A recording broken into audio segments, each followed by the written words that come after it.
뉴스 정면 승부 YTN 뉴스 FM.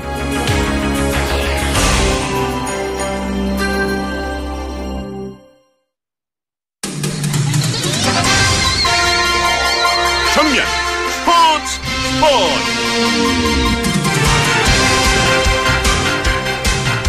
네, 스포츠 소식 오늘도 중앙일보 박린 기자와 함께합니다. 안녕하세요. 네, 안녕하세요. 네, 오늘 첫 번째 소식 뭔가요?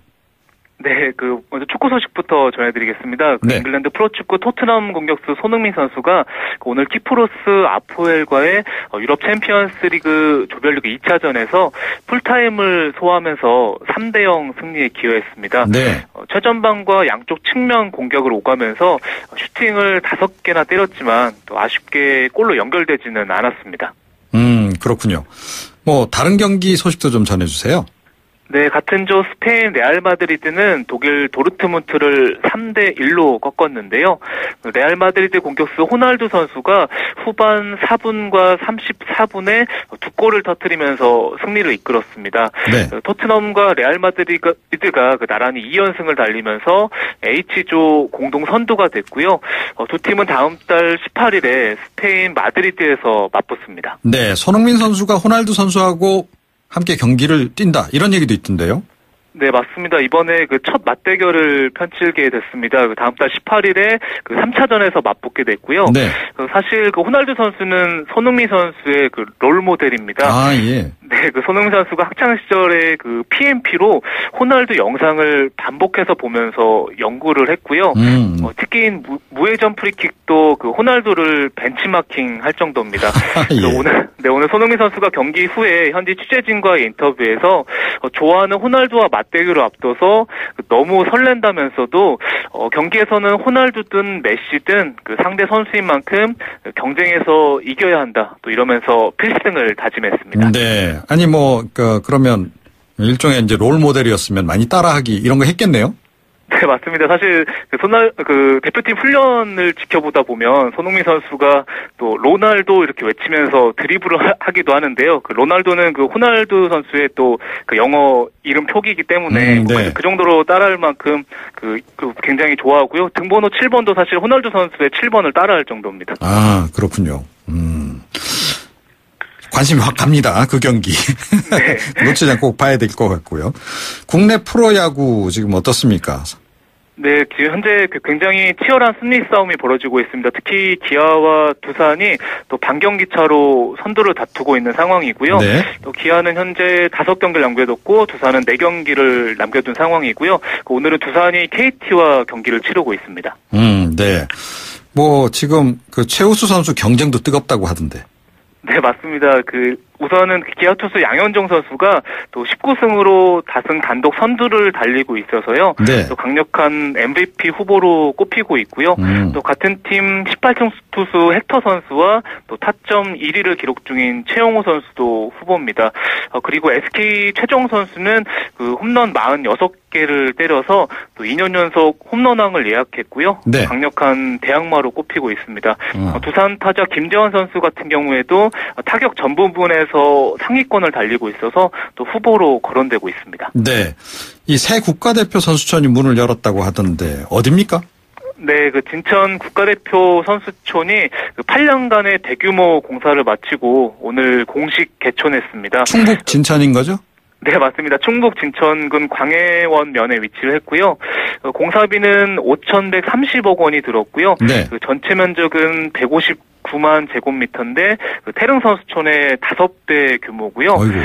네, 35개 종목 1,150명의 선수가 동시에 훈련할 수 있어서 세계 최대의 종합 스포츠 훈련 시설입니다. 네, 그럼 옛날 태릉 선수촌은 어떻게 되는 겁니까? 네, 태릉 선수촌은 51년 동안 올림픽 금메달을 무려 116개나 배출을 했는데요.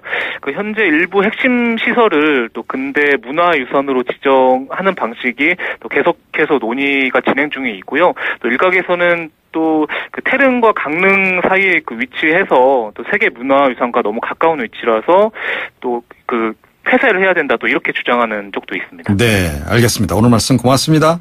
네, 감사합니다. 네, 중앙일보 박린 기자였습니다.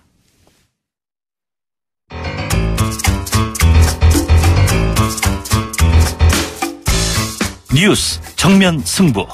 뉴스 정면 승부. 여러분께서는 지금 뉴스 정면 승부를 듣고 계십니다.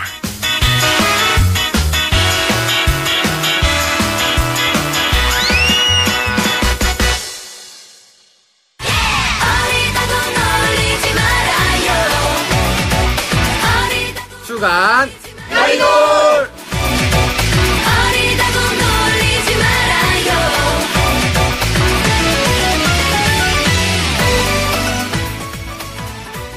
네, 정치하는 청년 주간 여의돌 시간입니다. 오늘도 더불어민주당 정당발전위원회 장경태 위원, 바른정당 이준석 최고위원 두 분 나오셨습니다. 어서 오세요. 네, 안녕하세요. 안녕하세요. 조금 전에 노래 들으셨죠? 네. 어리다고 네, 어려도 결코 어린지 않은 두 분 나오셨습니다. 예. 요즘 이른바 적폐청산. 이게 지금 이제 화두가 되고 있는데, 보나마나, 여당 쪽에서는 당연히 이건 필요하다라고 얘기하실 거니까 발언권 안 드리겠습니다. 의원님. 이준석 최고위원께서는 어떻게 생각하십니까? 적폐청산이라고 할 수 있는 지점이 사람에 대해서 이제 계속 이제 태클을 걸고 들어가면은 이게 사실 시스템 개혁은 아니거든요. 그렇기 때문에 저는 적폐라는 것을 시스템과 사람을 동시에 건드려야 된다고 보는데 네. 지금까지는 특정인을 지목해서 거의 저인망식 이제 적폐청산을 하고 있다 이런 느낌이 들기 때문에 저는 사실 좀 방식이 옳지는 않다는 생각이 듭니다. 방식이 옳지는 않다. 네. 그런데 검찰 수사하고 했는데 또 나온 어떤 사건들이 또 불거져 나오고 증거들이 나오는데 그냥 넘어갈 수는 없고 이렇게 되는 거 아닌가요? 저는 예를 들어 블랙리스트 건이나 이런 거에 대해서는 충분히 수사를 진행하고 하면 되는 것이고 그에 따라 가지고 이제 수사라는 게 밑에서부터 쌓아 올려야 되는 거거든요. 네. 그러니까 어떤 증거를 찾았는데 위에 가보니까 누가 지시한 정황이 있고 그 위에 또 누가 지시한 정황이 있고 이게 쌓아 올라야 되는데 지금은 보면은 맨 위에 누굴 잡을지를 목표 해놓고 거기에 맞춰가지고 내리고 있거든요, 수사를. 그렇게 보세요? 저는 제가 그렇게 봐요. 지금 보면은 이명박 정부에 대한 수사를 하겠다. 그 취지엔 공모할 수 있는 분들이 많겠지만은 이미 보면은 기정사실화한 것들이 많아요, 보면은. 네. 수사 과정 속에서. 그러니까 이명박 전 대통령 딱 겨냥해서 지금 수사가 진행되고 있다라고 지금 의혹을 가지고 계시는 거네요? 네, 저는 그런 뉘앙스가 있고 예를 들어 처음에 보면은 문재인 정부 처음에 들어올 때 보면은 4대강도 건드리겠다. 자원 외교 건드리겠다. 여러 가지 말이 많았는데 네. 그거 한 번씩 톡톡톡 건드리다가 지금 이 소위 말하는 국정원 아이템을 관련해서. 전환해서 국정원 관련해서 이제 들어가고 있는 건데 사실 제가 봤을 때는 수사는 필요하겠지만은 결론을 지어놓고 하면 안 되죠. 네. 이 부분은 반론 기회를 드려야 될 것 같아요. 그런데 사실 이제 이 불법적인 사건에 대해서 저희는 물론 이명박 박근혜 정권이 한 몸통이라고 생각하지만 국정농단이라고 하는 이유는 3요소가 있습니다. 결국 민간인들에 의해서 민간인 최순실에 의해서 국가 인사가 좌지우지되고 국가 예산이 오르락내리락 하고 또 국가 안보마저 쥐락펴락하는 것 이 3요소인데요. 인사 예산 안보에 대한 위기가 과연 박근혜 정부에서만 이게 사실 박근혜 정부는 좀 일정하게 태블릿 PC나 이런 걸로 밝혀졌지만 이명박 정부는 아직 밝혀진 게 없거든요. 그래서 앞으로의 검찰 수사를 통해서 저는 충분히 진실은 밝혀야 된다라고 봅니다. 그러니까 네. 사정정국이라는 것이 사실 한번 이제 시작하면은 계속 뭔가 연료를 어느 순간에 넣어야 되거든요. 계속 이게 꾸준히. 이제 사정정국이라고 지금 보시는 거네요? 그렇죠. 그리고 지금 사실 이름을 지금 적폐청산이라 바꿔서 그렇지 과거에 있던 사정정국 이런 방식이었죠 거의 다. 그러니까 이렇게 들어갈 때 다음 정부가 전 정부를 이제 사정하는 거는 필연의 과정일 수 있겠지만은 왜냐하면 그 당시 정권에서는 밝힐 수 없는 부분이 있기 때문에 이런 필연의 과정일 수 있지만은 지금 봤을 때는 이 동력을 잡기 위해 가지고 여러분들 막 이제 건드리면서 저인망식 이제 수사를 하고 있는 것이고 네. 저는 오늘 그래가지고 그냥 한 군데 짚고 싶었던 것이 뭐냐면 오늘은 이런 것까지 나오더라고요. 지난 올해 예산 집행을 박홍근 의원님이 발표하신 걸로 알고 있는데 올해 예산 집행한 걸 보면은 5월 9일 그러니까 탄핵해서 대통령이 새로 들어오기 전까지 예산을 40% 썼다. 그렇기 때문에 이거 잘못되었다라고 이제 지적하는 부분을 봤는데 네. 원래 보통 보면은 국가 이하는 건 상반기 조기 집행을 통해 가지고 경기 부양에 나서기 때문에 그렇게 하죠. 예. 40% 쓰는 게 이상한 건 아닙니다. 그런데 그렇게 기사를 달아서 내면은 어쨌든 시민들은 오해할 수밖에 없는 부분이 생기는 거거든요. 그러니까 항상 우리가 누굴 취재할 때도 누가 상을 줄 때도 보면은 딱 그만큼의 그걸 하면 되는 것인데 지금 너무 저인 방식으로 가다 보니까 제 생각엔 이게 나중에 오히려 이런 엄격한 잣대. 그러니까 지금 지난번에 인사할 때도 보면은 매우 엄격한 잣대를 세워가지고 했던 것들이 오히려 스스로 발목 잡힌 부분도 있지 않습니까? 네. 그러니까 그런 것처럼 지금 적폐라고 지칭하는 수많은 것들이 사실은 아닌 부분도 있고 맞는 부분도 있고 한데 조금은 더 정확한 어떤 잣대를 들였으면 좋겠습니다. 네. 장경태 위원님. 근데 이 사실 사정정국이랍니다. 그렇게밖에 사정정국. 볼 수 없는 게 그러니까 좀 다르게 보셔야 될 것 같은데 원래 일상적인 국가 운영이라고 하면 예산의 40% 집행될 수는 있습니다. 그런데 어땠나요? 작년 12월 초에 이미 탄핵안이 통과되고 나서 대통령 직무대행 체제로 이제 국가가 되는 과정이었는데 이 예산을 어떻게 직무대행인 황교안 총리가 이렇게 많이 사용했다는 것에 너무 충격이었고 뭐 다들 이제 언론을 통해서 밝혀졌습니다만 하루 뭐 특수활동비 청와대에서 뭐 하루 700만 원이었나요? 하루 뭐 이렇게 뭐 그 이상도 사용했던 정황들이 이미 증거들이 나타났기 때문에 저는 이 예산뿐만 아니라 정말 그 박근혜 정권이 정말로 이 잘못을 다 밝혔는지 저희도 사실 모르겠어요. 아직 지금 각 부처가 적폐청산 TF를 만들어서 샅샅이 뒤지고 있는데 사실 지금 이제 앞으로 국정감사에서도 많이 나오겠습니다만 앞으로 얼만큼 이 몸통의 실체가 드러날지 일단 봐야 될 것 같고요. 인사 시스템만큼은 그동안 무너져 왔던 박근혜 정부의 인사 시스템 문제를 우리가 5대 원칙을 세우면서까지 그만큼 노력했다는 점 그리고 여성 장관 내각의 비율을 높였다는 점에서 저는 충분히 노력은 하고 있다 이렇게 평가해 주셨으면 좋겠습니다. 네. 자, 여기서 말이죠. 요즘 뭐 정진석 의원하고 장제원 의원이 계속 지금 이제 이거 뭐 정치 보복이다라고 지금 이제 반응을 보이고 있잖아요. 네. 물론 이제 그 자유한국당 소속이긴 합니다만 어떻게 보십니까? 이준석 최고께서는 이거. 저는 뭐 사실 온당한 문제 제기다 이렇게 보시는 겁니까? 이런 생각이 들죠. 예를 들어 지금 이명박 대통령에 대해 가지고 여러 가지 문제점들이 지적되고 있는 것.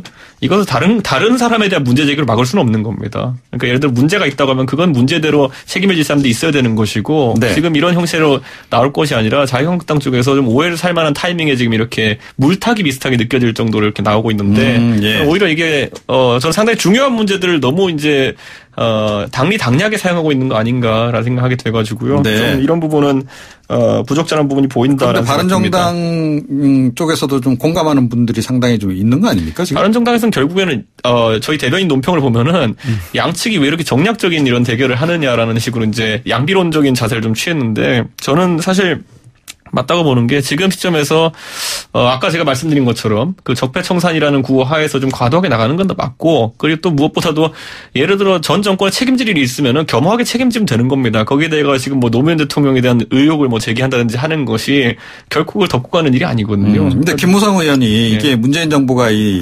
적폐청산 이거 중단해야 된다. 이거 박근혜 정부 때 뭐 파헤쳐 봤지만 별로 나온 거 없다. 이런 식으로 어떻게 보면 이제 정진석 의원이나 장제원 의원의 이야기하는 거와 거의 비슷한 맥락에 코드가 같은 얘기를 지금 막 내놓고 있는데 그 부분은 어떻게? 그 부분은 반은 맞고 반은 틀린 것이 뭐냐면은 지금 김무성 대표께서 지적하신 부분은 포스코 비리라든지 자원외교 비리 등에 대해 가지고 박근혜 정부 때 감사했는데 아무것도 나오지 않았다. 이건 맞는 부분입니다. 실제로 박근혜 정부에서 뭐 열의를 갖고 좀 속된 말로 털었는데 안 나온 부분이 있는 거고 다만 지금 사회적으로 이슈화되어 있는 것은 박근혜 정부에서는 밝히기 좀 꺼림칙했을 만한 국정원 관련 의혹들이나 이런 거 아니겠습니까? 네. 그렇기 이 부분에 대한 의혹은 밝히는 것이 맞고 대신 그래서 아까 제가 말했던 것처럼 정권 초기에 대신 이제 문재인 정부에서 타겟 삼았던 것들 예를 들어 4대강이라든지 자원외교라든지 아니면 또 뭐 BBK 얘기도 어떤 분이 언급했는데 이런 것들에 대한 부분은 너무 좀 제가 봤을 때는 초기에는 선거가 없었다는 생각을 하게 됩니다. 네. 그러니까 지금 더불어민주당 쪽에서는 정진석 의원이나 장제원 의원 발언을 물타기 이렇게 보시는 거죠?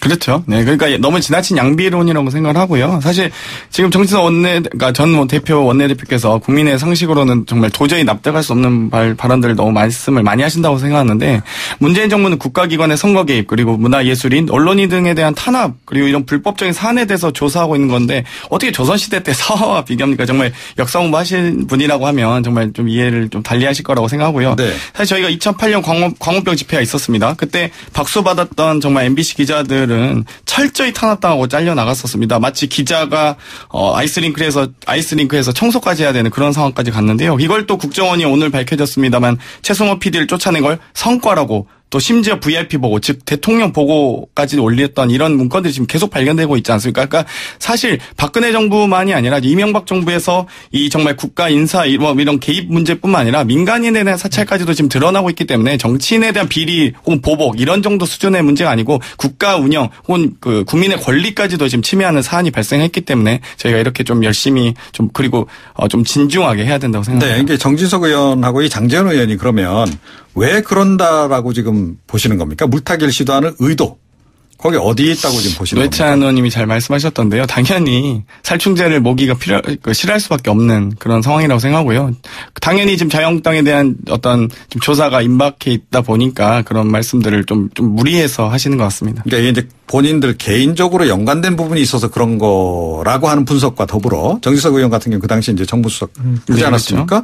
그렇죠. 또는 이제 이게 뭐 홍준표 대표나 대충 이렇게 당 지도부하고도 약간 교감하에 한다. 뭐 이 지금 두 가지 설이 좀 있단 말이죠. 어떻게 보세요? 모르겠습니다. 교감까지는 모르겠지만 어찌되었건 이제 자유한국당 입장에서는 수세에 몰리고 있고 또 지금 현재 바른정당도 크게 어떤 돌파구를 찾지 못하고 있는 상황에서 두 분이 이제 빅마우스로서 역할을 계시고 있는 거죠. 네. 이게 이제 바른정당하고 합당을 촉진하는 효과도 있을 거다. 그런 분석도 일각에서 있어요. 그러니까 우리가 남이가. 그러니까 친이계, 친박계가 이번 기회를 통해서 완전히 우리 단합하자. 아니, 제가 저런 거 하는 게 싫어가지고 바른정당에 나온 건데 제가 저런 거 하는 거 보면서 합당하고 싶은 생각이 들겠습니까, 지금? 그러니까, 예, 그건 아니다. 그러니까 저는 어떤 느낌이 드냐면은 지금 제가 봤을 때 양 진영에서 보면은 각자 한이 좀 사무친 것 같아요. 근데 저는 이제 이 한의 정치라는 게 지금까지 사실 굉장한 뭐 정치 후퇴를 갖고 왔다 생각하기 때문에 저는 이번 기회에 좀 정리를 했으면 좋겠습니다. 전 개인적으로 이번에 뭐 좀 묘한 국면이 나온 게 그 정진석 대표의 페이스북 글이 올라간 뒤에 사실 노건호 씨도 아주 강하게 반응했고 네. 그리고 또 거기에 대해서 홍준표 대표는 약간 애매하게 또 640만 불 얘기 이런 거 하면서 뭔가 하나 더 얻는 숟가락을 얻는 말리는 모양새를 취했지만 숟가락 하나 더 얻는 이런 모양새를 취했거든요. 네. 저는 이런 걸 보면서 각자 언제까지 이런 거 붙들고 갈 거냐, 제 생각에는. 그러니까 뭐 제가 생각했을 때는 사실 지금 노무현 대통령이나 그 가족에 대해 가지고 지금 뭐 어떤 의혹을 제기한다 해가지고 지금 이명박 정부에서 있었던 여러 좀 청산해야 될 일들이 사라지는 건 아니거든요. 네. 저는 이런 부분은 전략상 큰 미스다라는 생각하고 있습니다. 그럼에도 불구하고 이제 김무성 의원의 이제 이 발언들 이런 거를 이제 보면 오히려 정진석 의원, 장제원 의원하고도 뭐 약간 교감까지는 아니지만 이심전심으로 이렇게 싹 분위기를 몰아가는 게 아닌가 이런 생각이 좀 든단 말이죠. 그게 이제 저는 진영 논리잖아요. 이제 보면은. 그러니까 아까 말했던 장경태 의원이 말했던 것처럼 보수 진영의 위기다라는 판단 하에서 네. 이렇게 되면 뭐 옛날에 뭐 노회찬 의원이 하신 말씀처럼 진짜 무슨 외계인이 쳐들어오면 한국과 일본이라도 손잡아야 되는 거 아니냐 이런 느낌으로 예, 이제 하고 있는 것 같은데 네. 제 생각에는 그렇게 맞이할 사안은 아닌 것 같고요. 사실 김무성 대표께서도 뭐 이명박 정부에 뭐 빚이 있는 분은 아니잖아요. 그때 원내대표 한 번 하신 거 외에는 크게 무슨 뭐 정권에 참여하신 적도 없고. 네. 그때 뭐 그런 맥락에서 하신 거라기보다는 그냥 보수 진영을 어쨌든 좀 스크럼을 짜자라는 취지였던 것 같은데 네. 뭐 제 생각엔 그것도 지금 사실 제 입장에서는 만족스럽지 않습니다. 왜냐하면 저는 그 꼴이 싫어가지고 바른정당 나왔는데 예. 그걸 바른정당 하기 싫습니다. 뭐. 알겠습니다. 그러면 이제 나중에 부분이든 전부든 이렇게 뭐 통합이 이루어진다 그랬을 때 이준석 최고위원은 나홀로. 네, 저는 지금 와서 이제 하고 있는 게 그냥 편합니다 요즘. 알겠습니다. 자유한국당에서 지금 이제 재수사 얘기를 하더니 이제 급기야 이제 특검 얘기까지 지금 하고 있어요. 그러니까 그런데다가 이 특검안 지금 대충 나온 거 보니까 이 노무현 전 대통령과 관련한 그 모든 의혹을 다 지금 막 다루는 그런 식으로 지금 이렇게 설계를 했던데. 이건 성사는 안 되겠죠? 저는 여기에서 지금 특검을 해서 뭘 규명하자고 하는 건 잘 모르겠는 게 네. 왜냐하면 이미 어느 정도 실체적 진실에 대해 가지고는 뭐 과거에 수사했던 얘기를 좀 한 적도 있고 검찰이 그다음에 노무현 대통령께도 그 당시에 이제 뭐 일련의 부분에 대해서 사과를 하신 적도 있고 네. 문재인 대통령께서도 이번 대선 토론도 그렇고 과거에 이제 노무현 대통령 서거하셨을 때 보면 어느 정도 본인이 알고 있는 부분을 밝힌 적도 있고 그걸 네. 조합하면 대부분의 국민들은 어떤 실체적 진실인지 알고 있습니다. 그리고 특검이라는 건 어쨌든 공소권이 있어야 되는데 지금 뭐 돌아가신 노무현 대통령에 대해서 공소권이 있을 리가 없고 지금 그렇다면 결국 권양숙 여사 정도를 겨냥해서 이제 하겠다는 것인데 아들도 있죠. 뭐 노건호 씨도 그런 거 노정현 씨도 있고 그렇게 할 텐데 그때 이미 문재인 대통령께서 밝힌 부분에 따르면은 뭐 예를 들어 일부 뭐 돈이 오간 거에 대해 가지고는 뭐 유감을 가지고 있는 것이고 그다음에 뭐 예를 들어 그 부분이 잘못 사용된 것 아니면 잘못 환전된 것 같은 경우에 대해서는 책임을 진 부분도 있고 이미 그렇기 때문에 저는 더 나올 것이 무엇인지를 우선 한국당에서 먼저 명확하게 밝혀야 되는 것이 아닌가 싶습니다. 네. 일단 이 정도로 지금 더불어민주당 정당발전위원회 장경태 위원, 바른정당 이준석 최고위원 두 분과 함께하고 있습니다.